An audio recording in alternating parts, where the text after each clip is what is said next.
नमस्कार। सवाल तो बनता है में आपका बहुत स्वागत है। मैं हूं आपके साथ अनंत विश्वकर्मा। कोलकाता रेप और मर्डर कांड के बाद लगभग 1 महीने के बाद एक बड़ा बिल पास किया गया है। दरअसल पश्चिम बंगाल विधानसभा में एंटी रेप बिल पास हो गया। इस बिल का नाम है अपराजिता महिला एवं बाल विधेयक 2024। इस प्रस्तावित कानून का मकसद बलात्कार और यौन अपराधों से संबंधित महिलाओं और बच्चों की सुरक्षा मजबूत करना है। ममता सरकार ने इस विधेयक को कोलकाता में ट्रेनी डॉक्टर की रेप के बाद हत्या के बाद विधानसभा में पेश किया है। इसके लिए विधानसभा का विशेष सत्र बुलाया गया था। विधानसभा में पारित होने के बाद कानून बनने के लिए बिल को राज्यपाल और राष्ट्रपति की मंजूरी जरूरी होगी। विधानसभा में बिल पर बहस के दौरान सीएम ममता बनर्जी ने दलित महिला के साथ रेप, एक कॉलेज छात्रा की रेप और बर्बर हत्या के साथ ही पिछले हफ्ते जयपुर के एक सरकारी अस्पताल में एक बच्चे के साथ हुए हादसे का जिक्र किया है। उन्होंने कहा, उत्तर प्रदेश और गुजरात जैसे राज्यों में महिलाओं के खिलाफ अपराध की दर असामान्य रूप से ज़्यादा है। वहाँ न्याय नहीं है, लेकिन बंगाल की महिलाओं को अदालतों में न्याय मिलेगा। विधेयक में यौन उत्पीड़न के मामलों में मौत की सज़ा का भी प्रावधान है। इस बिल में महिलाओं और बच्चों के साथ होने वाले अपराध के लिए कठोर सज़ा का प्रावधान किया गया है। तो आज ममता बनर्जी ने बिल पेश किया है, anti rape bill.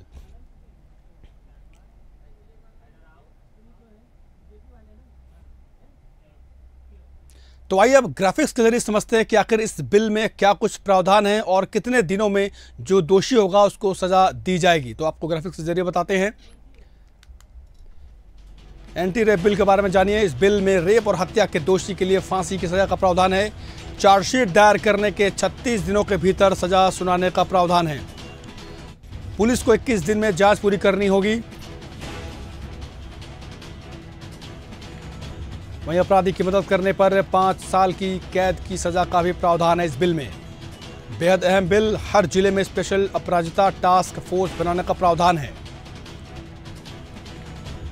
Rape, acid attack और छेड़छाड़ जैसे मामलों में टास्क फोर्स लेगी बड़ा एक्शन। रेप के साथ ही एसिड अटैक भी उतना ही गंभीर, इसके लिए आजीवन कारावास का प्रावधान है इस बिल में। पीड़िता की पहचान उजागर करने वालों के खिलाफ 3 से 5 साल तक की सजा का भी इस बिल में प्रावधान है। विधेयक में रेप की जांच और सुनवाई में तेजी लाने के लिए बीएनएस के प्रावधानों में संशोधन शामिल है। अब वो सवाल है जो इंडिया हेड लगातार पूछता है। अपराजिता कानून को लेकर बंगाल सरकार से कुछ सवाल तो बनता है। तो पहला सवाल, क्या इस कानून से महिलाओं की होगी पूरी सुरक्षा? ये बड़ा सवाल है। क्या इस कानून से महिला अपराधों में कमी आएगी? ये भी बेहद अहम सवाल है कि क्या इस बिल से अपराधों में कमी आएगी? क्या 21 दिन में जांच हो जाएगी पूरी? क्या पूरी हो पाएगी ये जांच? ये भी एक बड़ा सवाल है। क्या पीड़िता को 36 दिनों में न्याय मिल पाएगा? क्या धरातल में कानून का सही तरीके से क्रियान्वयन हो पाएगा? ये वो अहम सवाल हैं जो इस बिल को लेकर उठ रहे हैं। लगातार कोलकाता में जिस तरह की घटना देखने को मिली है, उसके बाद ये एक अपराजिता बिल लाया गया है।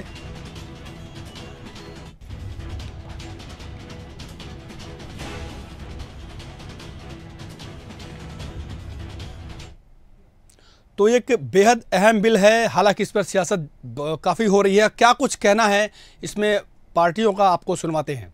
उनका दीदी में संवेदना नहीं है। मध्य प्रदेश ने तो 2017 में बना दिया था। अगर कोई इस तरह का अन्याय करेगा बेटियों के साथ तो सीधे फांसी की सजा, और 42 लोगों को फांसी की सजा सुनाई जा चुकी है। दीदी ने दबाव में और आरजी कर कॉलेज में जो बीभत्स घटना हुई है बेटी के साथ, उससे ध्यान भटकाने के लिए अब ये कानून लेकर आई है। दीदी पहले क्यों नहीं लाई? पहले संवेदनशीलता क्यों नहीं दिखाई? और इस कानून के तहत मैं एक ही सवाल करना चाहता हूं। आरजी कर कॉलेज की घटना में जो अपराधी है उनको तो सजा मिले ही फांसी की, लेकिन क्या शेख शाहजहां जैसे लोग भी फांसी की सजा पाएंगे? संदेश खाली में कितनी बहनों ने शिकायत की, उत्पीड़न की कितनी घटनाएं सामने आई। दीदी जवाब दे क्या शेख शाहजहां जैसे लोगों को भी इस कानून के अंदर फांसी की सजा दी जाएगी? ये केवल भटकाने के लिए इस तरह के कानून बनाने का कोई अर्थ नहीं।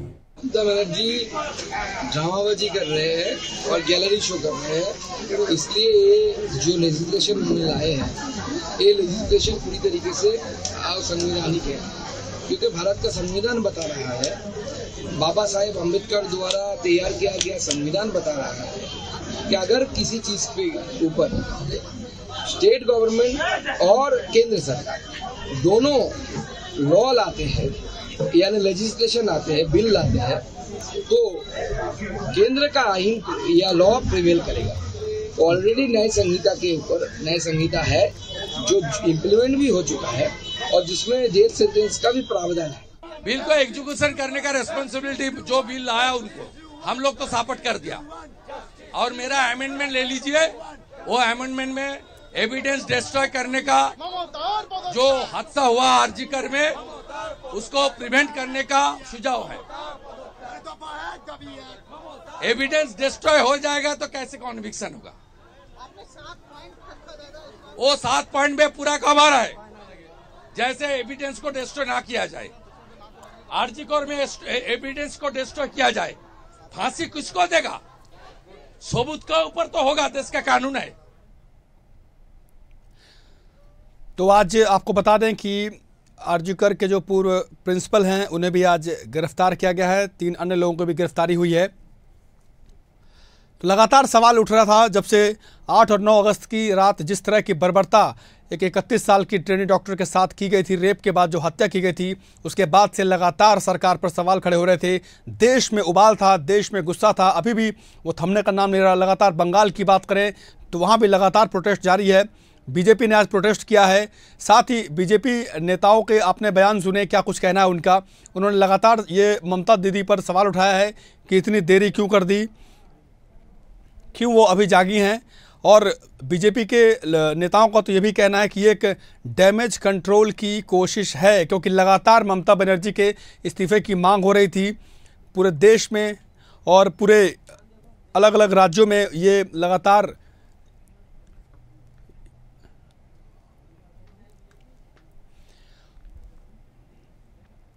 तो इससे बेहद अहम और बेहद ही संवेदनशील मुद्दे पर चर्चा करने के लिए हमारे साथ बीजेपी से अश्विनी शाही जी हैं और टीएमसी से जो अपनी बात रखने के लिए हैं वो सुमित मल्होत्रा जी हैं। दोनों का बहुत बहुत स्वागत है।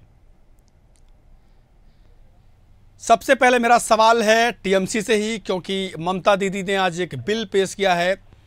क्या अब बंगाल की हालत सुधर जाएगी? क्या महिलाओं के खिलाफ जो लगातार अत्याचार हो रहे हैं, क्या वो खत्म हो जाएंगे? सुमित जी। आनंद जी, देखिए ये अच्छी पहल है प्रदेश में। बिल्कुल। जिस तरीके से एक महिला ने, एक मुख्यमंत्री ने जो उनके ऊपर आरोप लग रहे थे कि उनको बचाने का काम कर रहे थे, वो हम ये बताना चाहते हैं भाजपा को भी और विपक्ष को भी वहाँ पे कि हम लोग बचाने का काम नहीं करना चाहते हैं। हम आरोपियों को सजाए मौत देने का काम करते हैं कि जिस तरीके से उस बेटी ने बहन के संग से उसने हरकत करी थी, जिस तरीके से रेप करा और उसे ऐसी दर्दनाक उसे जो हत्या करी है उसने, ऐसे आरोपियों के संग में कोई ढिलाई बरतने का काम हम नहीं करना चाहते हैं अपने प्रदेश में। और ये सीख होगी वो आने वाले दिनों के लिए, जो और भी कुछ लोग अगर ऐसे इस तरीके का कृत्य करने की कोशिश करेंगे तो वो नहीं कर पाएंगे बंगाल के अंदर। रही अन्य प्रदेशों की तो हमें नहीं उसमें कुछ कहना है, चाहे उत्तर प्रदेश हो, चाहे महाराष्ट्र हो, चाहे सुमित जी, ममता बनर्जी ने आज विधानसभा में ये भी कहा है कि केंद्रीय कानूनों में कुछ कमी रह गई है, वो इसलिए इस बिल को ला रही हैं। नहीं आनंद जी, बिल्कुल। देखिए कोई ना कोई तो पहल करेगा। जिस तरीके से आज बंगाल में इस तरीके की पहल करी गई तो विपक्ष ने वहाँ पे इस चीज को स्वागत करा है और शुभेंदु अधिकारी ने कहा है कि बहुत अच्छा। बिल्कुल, दोषियों को तो सजा होनी चाहिए, लेकिन सवाल तो उठता ही है सर। जो जिस देखिए आनंद जी, जिस तरीके से हर प्रदेश में जो इस तरीके के जानवर हैं, उन भेड़ियों को बिल्कुल सजा मिलनी चाहिए उन भेड़ियों को। चलिए ठीक है, इस बिल पर बीजेपी का क्या कुछ कहना है? हमारे साथी अश्विनी जी हमारे साथ हैं। अश्विनी जी, भाई ममता दीदी, आप लोग कह रहे हैं कि एक कुर्सी बजाने की एक प्लानिंग है, डैमेज कंट्रोल की कोशिश है, तो क्या आपको इस बिल का आप समर्थन नहीं करते? आनंद जी देखिए, हम लोगों ने बिल का समर्थन किया है सदन में ही, इसलिए समर्थन किया है कि ममता जी ये ना चिल्लाएं। मेरी आवाज इको हो रही, सही करा दीजिएगा। जी जी। ममता जी ये ना चिल्लाएं कि भाजपा ने समर्थन नहीं किया, भाजपा इसके विरोध में है। हम इनको कहीं रास्ता देने वाले नहीं हैं। आप ये बताइए इस बिल की आवश्यकता क्या थी, जब देश में एक नया कानून है। तो टीएमसी निर्भया के बाद ममता दीदी ने यही तो कहा कि केंद्रीय कानून में कुछ खामियां रह गई हैं, इसीलिए इन्होंने ये नया बिल लाया है। तो देखिए, अगर केंद्रीय कानून में खामियां रह गई हैं तो क्यों जो है उस लड़की को बचा रही थी? अभी तक वो उनके परिवार वालों से मिलने नहीं दे रही थी। उसके परिवार वालों से कह रही थी कि लड़की ने सुसाइड कर लिया है। 5000 लोग चले जाते हैं, हमला कर देते हैं। आरजी कर अस्पताल में दूसरे दिन ही निर्माण कार्य चालू हो जाता है वहीं। आखिर क्यों? ममता दीदी का इरादा सही नहीं था। संदेश खाली में किस तरीके से वो असलम शेख या कौन सा क्या नाम था उसका, उसको बचाने पर यही सरकार रही।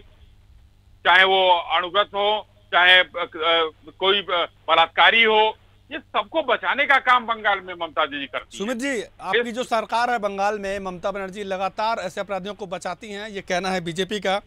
इतनी लीपापोती हुई है, सुप्रीम कोर्ट तक को इंटरवीन करना पड़ा है कि वहाँ की जो पुलिस है आपके बंगाल की, उसने काफी लीपापोती की है, सबूतों से छेड़छाड़ की है। सुमित जी। आनंद भाई देखिए, मैं इसको मानता हूँ कि जो आरोप लगा रहे हैं कि वहाँ पे लीपापोती हुई है, बचाने का काम कर रहे हैं, आप मानते हैं ना सर?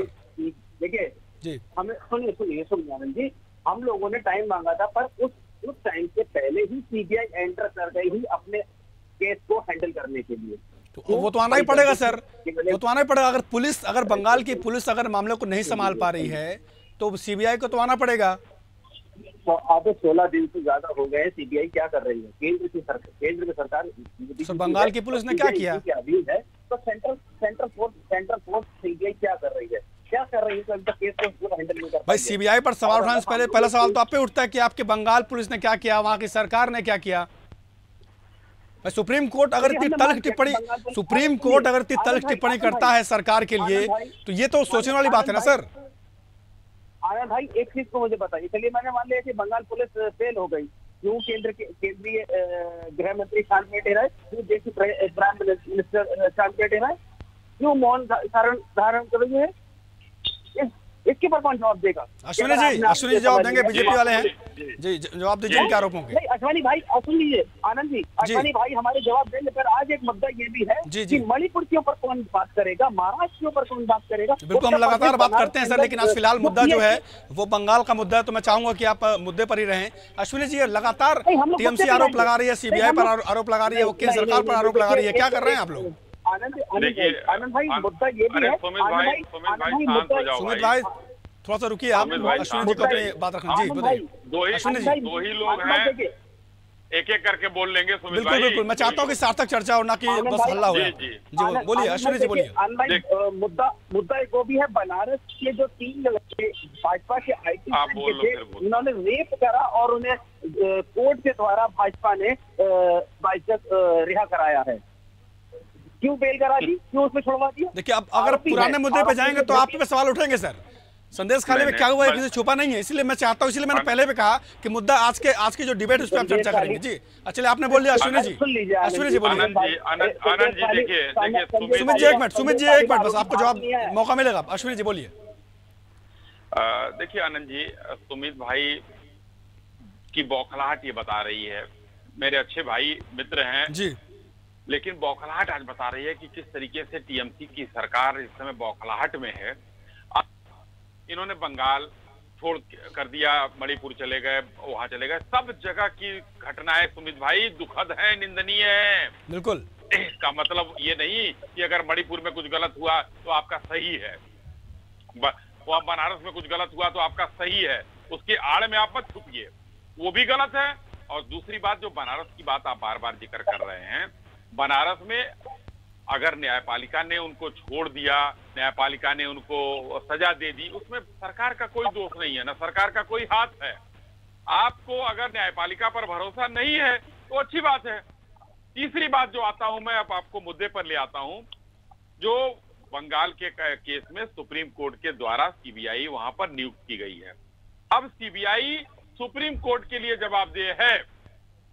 स्पष्ट रूप से जान लीजिएगा, सीबीआई आनाकानी नहीं कर पाएगी और आप चिल्ला के कुछ नहीं कर पाएंगे। अश्विनी जी चलिए, अश्विनी जी देखिए मैं एक बात हो गया हूँ कि सिर्फ बंगाल में ही महिलाएं असुरक्षित नहीं है। जो तस्वीरें आती हैं, चाहे मैं उत्तर प्रदेश की बात कर लूँ चाहे मध्य प्रदेश की, वहाँ भी कई सारी ऐसी घटनाएं आ रही हैं जहाँ पर महिलाओं पर अत्याचार हो रहे हैं और हर वर्ग पर अत्याचार हो रहे हैं। जी एकदम आ रही हैं, बिल्कुल। लेकिन ये बताइए कि किसी ने अभी, मैं आपको उत्तर प्रदेश की घटना बताता हूँ जी, 10 दिन या 15 दिन हुआ होगा, ये मुईद खान के बाद उसी फैजाबाद में एक और सलीम ने 3 साल की बच्ची के साथ दुष्कर्म करने की कोशिश मात्र की। पुलिस ने दौड़ा कर मारा उसको, पैर में गोली लगी, अस्पताल में भर्ती है, जेल गया।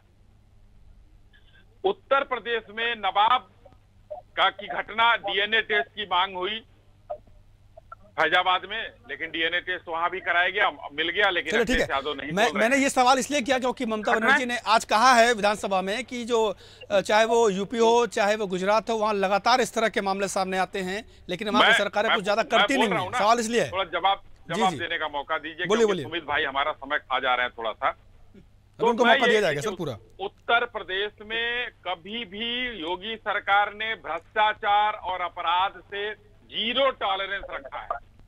कभी समझौता हम लोग नहीं करेंगे।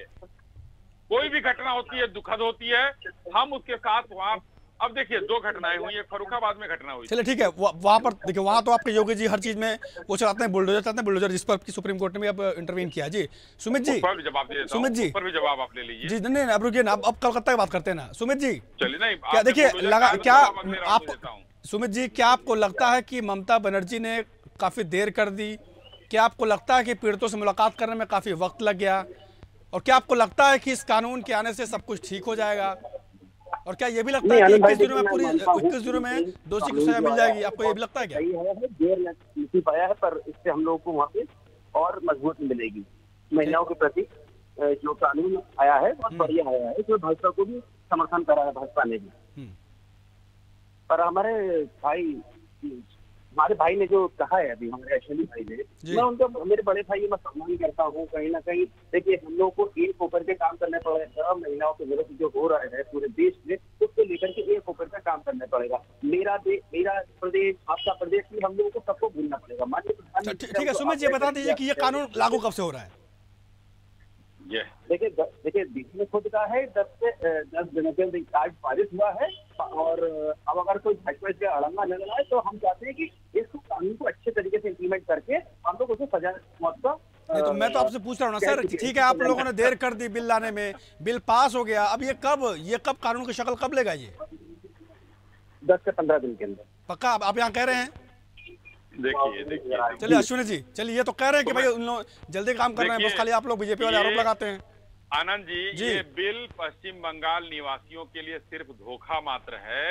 ये 10 से 15 दिन नहीं, अभी ये हल्ला मचाएंगे कि राष्ट्रपति जी ने दस्तखत नहीं किया, राज्यपाल जी ने नहीं किया, गृह मंत्रालय ने लटकाया। इन लोगों को सिर्फ बिल पास करके एक जो है ध्यान भटकाना था।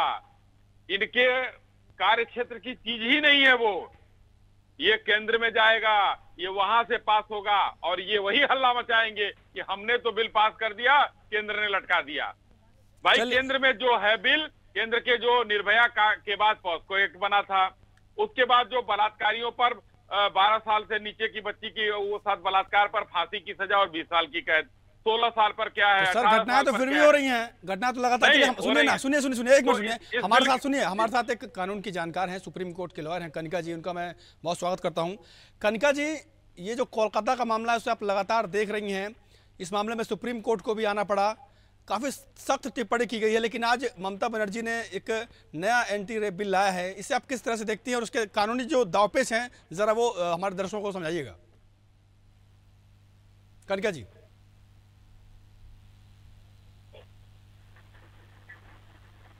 कनिका जी, आपको मेरी आवाज आ रही है? चलिए ठीक है, अश्विनी जी चलिए आप कुछ कह रहे थे, आप अपनी बात थोड़ी पूरी कर लीजिए। जी मैं यही कह रहा था कि इस बिल को ममता बनर्जी सरकार लागू करने की मंशा से लाई ही नहीं थी, ध्यान भटकाने की मंशा से लाई थी। पश्चिम बंगाल की जनता के साथ धोखा है ये। तो आपका ये कहना है कि ये कुर्सी बचाने की कोशिश है, एक डैमेज कंट्रोल की तरफ देखते हैं? एकदम। दूसरा एक लाइन और जी, आपने पिछली बार में बुलडोजर की बात की थी, मैं उस पर जरूर बोलना चाहूंगा कि उत्तर प्रदेश में किसी का घर किसी अपराधी होने के नाते नहीं गिराया गया है, उसका म्युनिसिपल एक्ट 1973 के अंतर्गत धारा 27 के अंतर्गत गिराया गया है। कोई सुप्रीम कोर्ट ने इसमें तल्ख टिप्पणी की है, आपने कल देखा होगा। मैं कह रहा हूँ सुप्रीम कोर्ट की टिप्पणी आई है, कल मैंने देखा है, लेकिन सुप्रीम कोर्ट भी मुगालते में न रहे। हम कानून के दायरे में रहकर काम करते रहेंगे और अपराधी और जो भी मकान कब्जा जमीन कब्जा वाले हैं उनका हम इंक्रोचमेंट गिराते रहेंगे, कोई मुगालते में न रहे। चलिए ठीक है। सुमित जी, डैमेज कंट्रोल की कोशिश, कुर्सी बचाने की कोशिश, चलिए लगता है उनसे संपर्क कभी हो नहीं पा रहा है, उनसे हम लगातार बात करेंगे। अश्विनी जी, सबसे बड़ा सवाल यही होता है कि भाई बिल तो पास हो जाता है। आनंद भाई देखिए, डैमेज कंट्रोल नहीं है ये भाजपा की नजर में। भाजपा जो कह रही है कि उसे डैमेज कंट्रोल कह रहे हैं, पर आप मुझे बताइए ना, क्या अभी भी आप रिपेयर्स को बचाने की गुहार क्यों लगा रहे हो? हम डैमेज कंट्रोल नहीं कर रहे हैं, हम रेपिस्ट को सजाए मौत दिलाना चाहते हैं, जो पूरे देश में आज निर्भया जैसे कांड को उसने अंजाम दिया है। ये कानून की शक्ल कब लेगा ये तो भाई ये तो वक्त ही बताएगा सर। बिल तो पास हो गया, ठीक है, इसीलिए तो कह रही है बीजेपी कि ये दे रहे हैं थोड़ा आप लोग। बीजेपी का काम है, बीजेपी को कहने दीजिए, वहाँ की जनता समझती है कौन से स्टेशन में हम जो कर रहे हैं बहुत अच्छा कर रहे हैं, वहाँ की जनता के इसके काम करेंगे। ठीक है, चलिए हमारे साथ सुप्रीम कोर्ट की लॉयर हैं, बेहद जानकार हैं, बेहद समझदार हैं और वो कोलकाता के मामले को लगातार देख रही हैं, कनिका भारद्वाज जी, मैं आपका स्वागत करता हूं। कनिका जी, जिस तरह का मामला कोलकाता में हम पिछले लगभग 1 महीने से देख रहे हैं, 9 तारीख की घटना है ये, सुप्रीम कोर्ट को भी इसमें आना पड़ा, बीच में काफ़ी तल्ख टिप्पणी की है सुप्रीम कोर्ट ने सरकार पर और वहाँ की पुलिस पर। अब ममता बनर्जी ने एक एंटी रेप बिल आज लाया है, बिल पास किया है। ज़रा मैं चाहूँगा कि दर्शकों को और जो हमारे मेहमान बैठे हैं वो इस बिल की जो बारीकियाँ हैं वो ज़रा अगर आप समझा पाएँ तो। जी बिल्कुल, मैं इसकी बारीकियाँ आपको समझाती हूँ। और अभी जो एक्ट है, अपार जी का एक्ट जो कि ममता बनर्जी जो है उन्होंने टेबल किया है, इसमें ये अमेंडमेंट चाहते हैं बीएनएस में। मैं बता दूं कि बीएनएस में रेप और गैंग रेप और मर्डर और साथ ही में सिर्फ यही नहीं, एसिड अटैक और जो विक्टिम है उसकी आइडेंटिटी रिवील कर देने पे जो मीडिया का रोल है। इसके अपार्ट फ्रॉम दैट रिपीटेड जो ऑफेंडर्स हैं, जो रिपीटेड ऑफेंड कर रहे हैं, इन सब के प्रोविजंस जो है वो अपारजिता एक्ट में जो है वो लाए गए हैं। जनरली ये एक्ट इसीलिए लाया गया है ताकि जो पनिशमेंट है वो डेथ पेनल्टी हो, जो पनिशमेंट है वो स्ट्रिंजेंट हो, जो इन्वेस्टिगेशन है वो स्पीडी इन्वेस्टिगेशन हो। 10 से 15 दिन, वैसे 10 दिन लेकिन 5 दिन एक्सटेंड हो सकते हैं। 10 से 15 दिन के अंदर फांसी का इसमें जो है वो प्रावधान है। पूरा ट्रायल कंप्लीट होगा 36 डेज के अंदर, जैसा इसमें लिखा गया है। ये फास्ट ट्रैक इसलिए किया गया है ताकि कोई एविडेंस टैंपर ना किया जा सके। कनिका जी, माफ करिए मैं आपको तो बीच में रोकता हूँ। जब ऑलरेडी ये कानून है बीएनएस के तहत, तो अगर ममता बनर्जी नया बिल लाई है तो इसमें क्या नया है इसमें? क्योंकि ममता जी का कहना है कि केंद्र के जो कानून है उसमें खामियां हैं, तो जरा वो अगर कोई एक खामी हो तो जरा बताइएगा। इसमें मैं खामियां तो नहीं कह सकती कि खामियां हैं। मैं ये मान सकती हूँ कि बीएनएस में ऑलरेडी ये प्रोविजंस है, पर जो पनिशमेंट है, जो गैप है, वो इस एक्ट में फिल करने की कोशिश की जा रही है। बट साथ ही मुझे लगता है कि कितना इम्प्लीमेंट किया जाएगा, क्योंकि 15 दिन के अंदर किसी भी केस का ट्रायल कर देना और जजमेंट दे देना, जहाँ उसने सच में रेप किया है, जहाँ पे सच में एक्यूज ने रेप या गैंग रेप किया है, वहाँ मुझे समझ आता है कि 15 दिन के अंदर खत्म कर देंगे ट्रायल। कहाँ कोई इनोसेंट बंदा अगर या इनोसेंट एक्यूज अगर फंस रहा हो, वहाँ 15 दिन के अंदर आप ट्रायल कैसे खत्म करोगे? तो यही बड़ा सवाल है। जी, आप हमारे साथ बने रहिएगा। हमारे साथ टीएमसी के प्रवक्ता हैं सुमित जी, वो लगातार बने हुए हैं। सुमित जी, आपने सुप्रीम कोर्ट की जो अधिवक्ता, आपने उनको गौर से सुना होगा, ये धरातल पर कैसे आएगा? इतने दिन में कैसे इस पे एक्शन होगा, कार्रवाई होगी, कैसे होगा? जरा इसको थोड़ा समझाइए आप भी। देखिए आनंद जी, अगर हम लोग इसी तरीके से सोचते हैं, इसी तरीके से कहें कि प्रैक्टिकली बात कर रहे हैं ना भाई, सुप्रीम कोर्ट के लॉयर जो है कनिका जी, वो प्रैक्टिकल बात कर रही हैं कि आप इतनी कम दिन में आप कैसे कर लेंगे? बताइए, क्या आपको सबूत नहीं जुटाने होंगे? क्या आपको डीएनए टेस्ट नहीं करने होंगे? कैसे करेंगे आप? क्यों नहीं कर सकते हैं? कैसे करेंगे सर, वही तो मैं पूछ रहा हूँ। कनिका जी, क्या ये संभव है कि इतनी जल्दी एक्शन हो जाए, इतनी जल्दी? देखिए कागजों पे तो बहुत सारे एक्ट हैं। मैं आपको बता दूं, निर्भया के टाइम पे भी गाइडलाइंस जारी की गई थी कि फास्ट ट्रैक कोर्ट बनेंगे, फंड एलोकेट होंगे। क्या वो प्रैक्टिकली पॉसिबल रहा? बस सवाल मेरा यही है सुमित जी, सवाल मेरा यही है, इस पे आपको बिफरने की जरूरत नहीं है। इसलिए हमारे साथ अश्विनी जी भी हैं।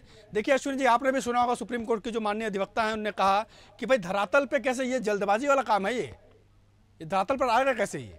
अश्विनी जी। की जनता के साथ ये धोखा है। भारत के संविधान में और आईपीसी की धाराओं में, बीएनए में बहुत सी ऐसी चीजें हैं। मान लीजिए 21 दिन, 15 दिन की बात नहीं, 21 दिन की बात है। 21 दिन प्लस 15 दिन, 36 दिन का उन्होंने, ममता जी ने दिया है जी। अब ये बताइए कि यहाँ इन्होंने कर दिया, फांसी 36 दिन में दे दिया। अगर वो गलती से निर्दोष होगा तो क्या होगा जी? उसको हाईकोर्ट में अपील करने का अधिकार है, भारत के संविधान ने दिया है।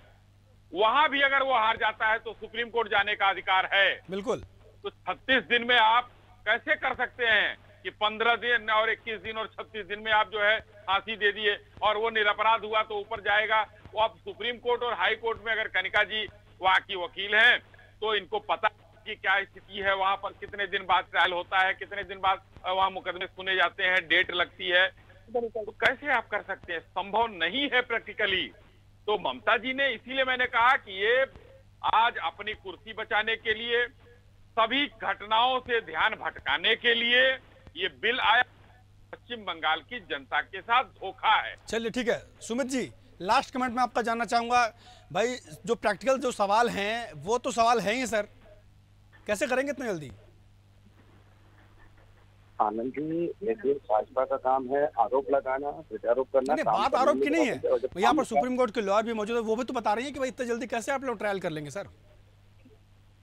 आप देखते रहिए, जब दीदी ने कहा था कि हम कोई चीज लेके आने वाले हैं 10 दिन के अंदर, तो वो लेकर चलिए ठीक है। चलिए आपने वक्त दे दिया, वही तारीख वाला मामला है। ठीक है, आप सभी मेहमानों का बहुत शुक्रिया इस अहम चर्चा में शामिल होने के लिए। कनिका जी आपका बहुत शुक्रिया, अश्विनी शाही जी आपका भी बहुत शुक्रिया, और सुमित मल्होत्रा जी आपका भी बहुत शुक्रिया। तो मामला गंभीर है और जो बिल लाया गया है, जैसा कि आपने सुना भी, सुप्रीम कोर्ट की जो हमारे साथ जुड़ी हुई थी कनिका जी वकील, उनका कहना है कि प्रैक्टिकल तौर पे इतना जल्दी कर पाना, इतनी जल्दी इसका जो एग्जीक्यूशन है वो बड़ा मुश्किल है। लेकिन जो सुमित मल्होत्रा जी जो थे अभी टीएमसी के, उसका कहना है कि वो अगले 10 से 15 दिन तक ये कानून बन जाएगा। लेकिन उन्हें शायद ये पता नहीं कि ये हिंदुस्तान है, यहाँ पर तारीख पे तारीख कितनी मिलती है, तो ये कानून कितनी जल्दी धरातल पर आएगा ये तो देखने वाली बात है ही। फिलहाल तो सियासत तेजी है। फिलहाल इस खास बुलेटिन में इतना ही, लेकिन खबरों की तमाम अपडेट के लिए आप देखते रहिए इंडिया हेड। नमस्कार।